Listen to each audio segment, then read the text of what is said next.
এই যে কাদিয়ানীদের বিরুদ্ধে হুঙ্কার গর্জন দিতে হবে। কাদিয়ানীরা আমার নবীজির খতমে নবুয়ত মানে না, ঠিক কিনা বে ঠিক?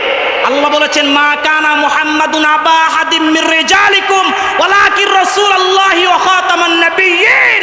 আমার আল্লাহ বলেছেন আমার নবী শেষ নবী, আমার নবীজির পরে আর কোন নবী রাসূল দুনিয়া আসবে না। আমার নবীজি বলেন আনা খাতামুন নাবিয়্যিন লা নাবিয়্যা বাদা, আমি শেষ নবী, আমার পরে আর কোন নবী রাসূল দুনিয়া আসবে না।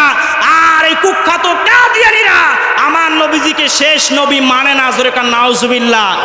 এক কথায় যারা আমার নবীজিকে শেষ নবী মানবে না, আমার নবীজির খতমে নবুয়ত মানবে না, ওরা কখনো মুসলমান হতে পারে না, ঠিক না ঠিক? আমরা এই আইন সংসদ থেকে চাই, নবীর পরে নবী নাই, সংসদে আইন চাই, ঠিক কিনা জোরে বলেন। যেমন মাদারীপুর এমপি হানজালা যেইভাবে হুঙ্কার দিয়েছে সংসদের মধ্যে, আমাদের বাংলাদেশের 16 কোটি মুসলমান হানজালার সাথে আছে, ঠিক কিনা বেঠিক? কারণ যারা আমার নবীজিকে নিয়ে কটূক্তি করবে, ইসলামের বিরুদ্ধে যারা কথা বলবে, ওদের একটাই শাস্তি, মৃত্যুদণ্ড, ঠিক না বেঠিক? মান সাব্বা নাবিয়্যান ফাকতুলুহু, যারা আমার নবীজির সম্মান আজমাত নিয়ে কটূক্তি করবে, ওদের একটাই শাস্তি, মৃত্যুদণ্ড, ঠিক কিনা জোরে বলেন। আর যারা আমার নবীজিকে নিয়ে কটূক্তি করে, ওরা জারজ সন্তান ঘোষণাকার। অতুল্লিম বাদা জালিকা জানিম। আমার আল্লাহ বলেছে যারা আমার হাবিবকে নিয়ে কটূক্তি করবে, নবীদেরকে নিয়ে কটূক্তি করবে, তারা জারজ সন্তান, ঠিক না বেঠিক? আল্লাহ রাব্বুল আলামিন আজকের এই মাদ্রাসার মাহফিলকে কবুল করুক, আমিন বলেন।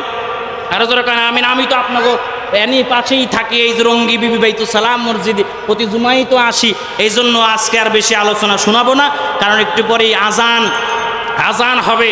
তাও মাগরিবের পরে তো লোক হয়েছে, মারহাবা বলেন। মাগরিবের পরে এত লোক হয় যে এগুলো আসলে রেকর্ড, ঠিক কিনা জোরে কন। এদিকে হয় কিনা জানি না, আমাকে ওই মিরপুর 12-র দিকে মাগরিবের লোক বয়ই না, মাগরিবের লোক বসিন। এখানে তো আর মাত্র 50 জন বা 60 জন, 100 পিসের লোক বইলে ভরপুর হয়ে যায় মারহাবা বলেন। হ্যাঁ, এই 5 মিনিট করলে তো টাইম দি নাই, আর বলে 10 মিনিট আছে। ওই মুহতামিম হুজুর খুশি হইয়া জামিল ভাই, মাওলানা মুফতি জামিল হোসেন সালিহি ভাই অনেক মাহফিল করি এক লগে সিলেটে। এখানে যে পাশে যে আমার পাশে জামিল ভাই আছে, আমি আগে জানতাম না সহজে। ওই একদিন ইয়াতে মাহফিলে গিয়ে সিলেট দেখি পোস্টারে জামিল হোসেন সালিহি লেখা, কি ব্যাপার? লাস্টে আমি বললাম যে ওই কমিটিকে আমি ইউটিউব থেকে ছবি নিয়ে পাঠাইছি, আমাকে এই জামিল ভাই, হ্যাঁ এই জামিল ভাই। আমি বললাম যে বাইর মাদ্রাসা তো আমার মসজিদের পাশে। মারহাবা বলেন, আর যখন মারহাবা। আল্লাহ কবুল করুক, আমিন বলেন। এই মাদ্রাসাকে কবুল করুক, আমিন। যেহেতু এটা মাদ্রাসার মাহফিল, এই জন্য আপনাদের সন্তানদেরকে মাদ্রাসায় ভর্তি করাবেন। আমি যতটুকু শুনেছি এই এলাকায় জামিল ভাইয়ের অনেক ভক্তবৃন্দ আছে না নাই? আমার যেমন কয়েকজন ভক্তবৃন্দ আছে, জামিল ভাইয়েরও কিছু ভক্তবৃন্দ আছে না নাই? আছে, কারণ এগুলো মোহাব্বত। জি জামিল ভাই।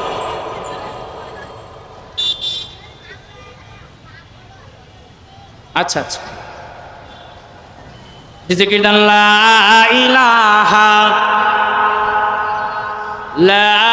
ইলাহা ইল্লাল্লাহ। জোরে যারা দাঁড়ায় আছেন একটু বসেন, আর 10 মিনিট আলোচনা করে আলোচনা শেষ করে দিব। সবাই বসেন।